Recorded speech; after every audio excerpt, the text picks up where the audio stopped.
안녕하세요, 선생님들. 제7장 학습의 기록을 시작합니다. 이번 장에서는 활동이 어떻게 기록되고 그 기록이 어떻게 다음 학습으로 이어지는지 살펴볼 거예요. 핵심은 모든 학습이 누가 무엇을 무엇에 대해 한 문장으로 기록될 수 있다면 그 기록이 다음 학습으로 이어질 수 있다는 점입니다. 이 장에서 다루는 질문을 함께 보겠습니다. 출석부에 출석이라고 표시하는 것과 한 문장으로 학습을 기록하는 것은 무엇이 다를까요? 기록이 쌓이면 왜 다음 학습이 더 나아질 수 있을까요? 그리고 모든 활동을 기록하는 것이 정말 좋은 일인지 기록하지 말아야 할 것은 없는지 함께 고민해 볼 겁니다. 이번 장의 학습 목표는 세 가지입니다. 첫째, 출석부와 성적 일람표가 가진 한계를 알아봅니다. 둘째, TLA의 네 가지 데이터 기둥에 대해 익힙니다. 셋째, XAPI 한 문장으로 학습 활동을 표현하는 방법을 배우고 기록의 그림자, 프라이버시와 정확성에 대해 살펴봅니다. 선생님들, 우리는 이미 기록의 달인입니다. 책상 서랍에 출석부, 성적 일람표, 생활 기록부가 있죠. 이름을 체크하고 점수를 정리하며 퀴즈 결과로 다음 수업을 조정하곤 합니다.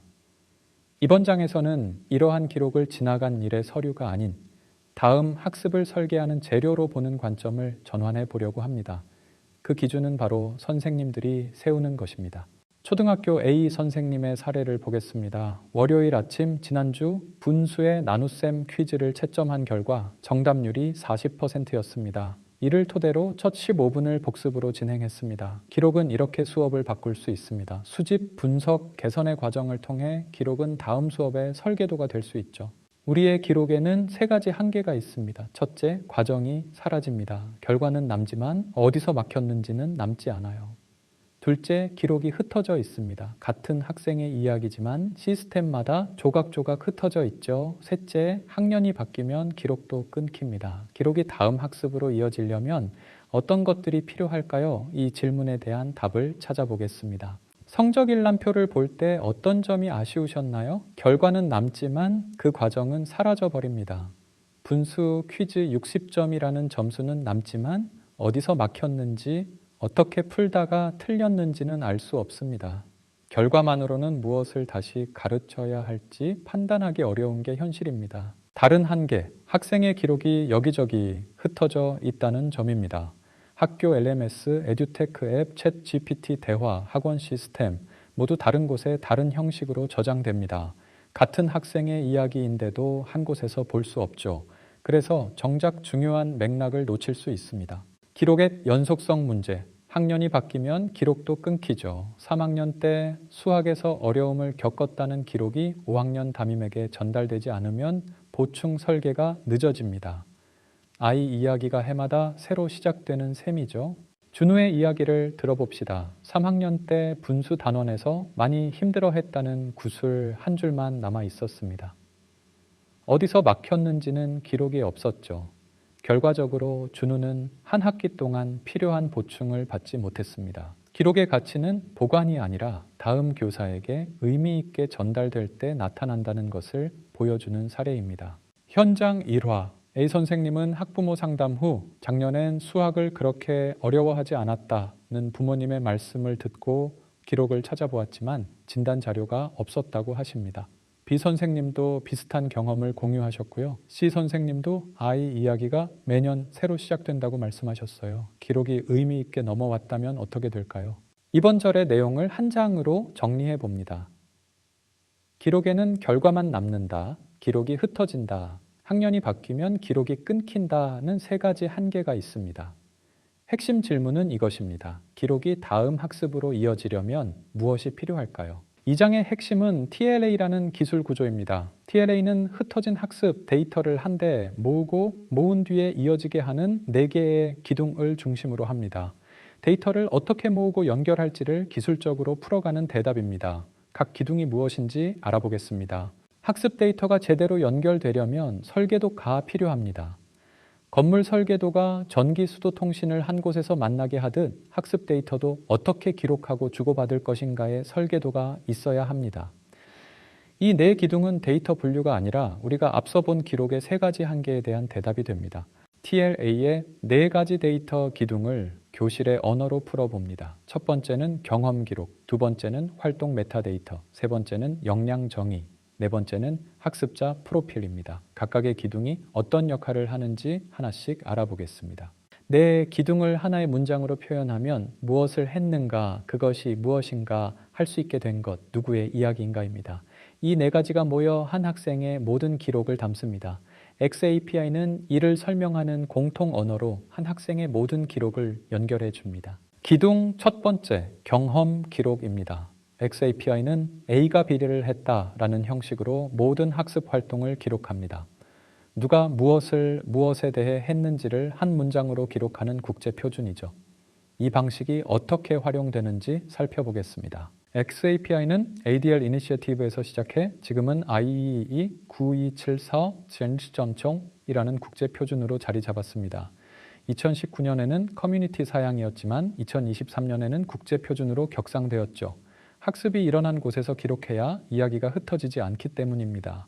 EXAPI 문장 구조, 기본적으로 A가 B를 했다라는 구조를 가지고 있어요. 여기서 A는 누가, B는 무엇을, 그리고 무엇에 대해입니다. 예를 들어 홍길동이 분수 퀴즈 3번 문항에 정답했다라는 문장을 만들 수 있죠. 이처럼 간단한 문장으로 학습 활동을 기록할 수 있다면 그것이 바로 XAPI의 힘입니다. 교실에서 XAPI 문장 활용, 퀴즈, 영상, AI 질문 이 세 가지가 대표적입니다. 시스템이 서로 다르고 형식이 달라도 이 문장 구조로 기록을 주고받으면 됩니다. 학습자나 교사 모두에게 편리하게 활용될 수 있어요. 중학교 국어 수업 예시, 비선생님은 수업 과정을 눈에 보이게 하기 위해 XAPI 문장을 사용합니다. 예를 들어 박민서가 에세이 초고의 주장문을 두 번째로 수정했다라는 문장을 기록하죠. 종이 답안지로는 최종 답만 남지만 이렇게 기록이 쌓이면 학생의 쓰기 과정이 시간순으로 보이게 됩니다. XAPI 기록의 저장과 활용, LMS는 문장을 보내는 역할을 하고 LRS는 문장을 모으고 꺼내주는 역할을 합니다. 수업 도구나 퀴즈, 앱에서 생성된 경험 기록이 LRS에 쌓이게 되는 거죠. 중요한 건 이 기록이 특정 시스템의 것이 아닌 학습자 본인의 것이 되도록 하는 겁니다. 2019년의 청사진이 2026년에는 어떤 도구로 변화했을까요? 시멘틱 TLA 덕분에 대화, 에세이, 토론 같은 기록되지 않던 것들이 이제는 기록됩니다. 이러한 변화는 학습 활동의 깊이와 폭을 넓혀줍니다. 2019년의 TLA는 정형 데이터 중심이었습니다. 숫자로 떨어지는 퀴즈 점수나 정답 여부 같은 것들만 남았죠. 하지만 대화나 에세이 흔적, 토론 발언 같은 비정형 데이터는 기록되지 않았습니다. 과정은 대부분 비정형이기 때문에 이 부분을 어떻게 다루느냐가 앞으로의 과제가 될 것입니다. 2026년 기록의 범위 확장.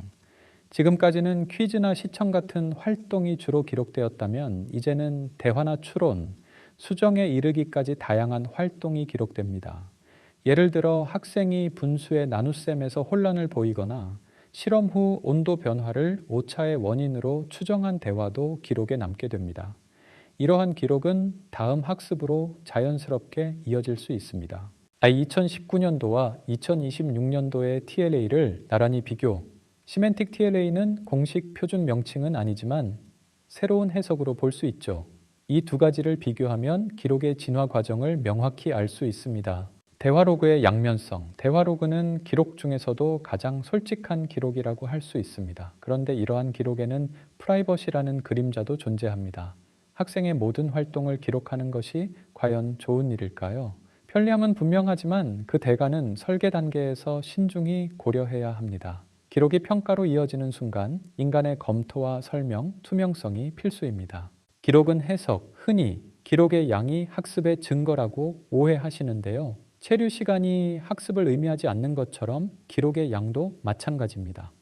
틀린 기록이 많이 쌓이면 오히려 다음 학습을 더 틀리게 만들 수 있습니다. 중요한 것은 많은 기록이 아니라 좋은 기록이며 이는 결국 교사의 판단에 달려 있습니다. 설계자로서의 교사 역할, 기록하지 않을 것을 정하는 것도 하나의 설계라는 점 기억해 주세요. 예를 들어 토론 참여 횟수나 발언의 길이를 기록하지 않기로 결정할 수 있습니다. 토론의 목표는 발언 횟수가 아니라 생각의 이동이기 때문입니다. 경계를 긋는 일이야말로 기록 설계의 중심이 됩니다. 기록을 남기는 것도 선택이고 남기지 않는 것도 선택입니다. 중등사회의 C 선생님은 이번에 토론 점수표를 만들지 않기로 했어요. 발언 횟수를 기록하면 조용한 학생들이 손해를 볼 수 있거든요. 반면 중등 국어의 B 선생님은 고친 흔적을 꼭 남겨요. 그 과정이 제일 잘 보이는 기록이죠. 이렇게 기록을 어떻게 남길지 또는 남기지 않을지를 결정하는 것은 교사의 권한이자 책임입니다. 여기까지가 7장의 내용입니다. 이 장을 한 문장으로 정리해 봅니다. 누가 무엇에 대해 한 문장으로 기록되고 그 기록이 이어질 때 학습은 다음 학습으로 연결됩니다. 그 기록에는 그림자도 함께 옵니다. 이 부분이 중요한 포인트입니다. 생각해 볼 질문 1번. 우리가 이미 쓰고 있는 기록, 출석부나 성적일람표는 세 가지 한계 중 어디가 가장 아픈가? 두 번째 질문, 홍길동이 분수 퀴즈 3번 문항에 정답했다. 내 수업의 한 활동을 XAPI 문장으로 써보세요. 질문 3번부터 5번까지. 질문 3번, 내 교실에서 기록하지 않기로 정할 것은 무엇인가? 4번, XAPI 문장을 직접 써보았는가? 그 문장을 보면 기록하지 않은 것 중 무엇이 보이지 않는가? 5번, 내 교실에서 기록하기로와 기록하지 않기로 정할 것을 각각 하나씩 골라 그 이유를 말할 수 있는가? 이 질문들은 실제로 실천할 수 있는 방향을 제시합니다. 부록 이 실천 항목, 오늘 가져갈 한 줄, 그리고 지금 펼칠 2장을 정해보세요. 남길 것과 남기지 않을 것을 고민하고 AI 도구 검토 체크리스트로 접근 범위와 데이터 노출 범위를 파악해보세요. 빈칸이 어디에 있는지만 표시해 두어도 충분합니다. 교실에서 일어난 모든 학습이 누가 무엇에 대해 한 문장으로 기록될 수 있다면 그 기록은 다음 학습으로 이어질 수 있습니다. 참고자료, 월카트와 샤츠의 Modernizing Learning, ADL 이니시어티브의 Total Learning Architecture 백서, 그리고 IEEE 9274.1.1 2023 표준 등 다양한 자료가 있습니다. 공식 PDF도 무료로 제공되니 꼭 참고해 보세요. 여기까지 7장이었습니다.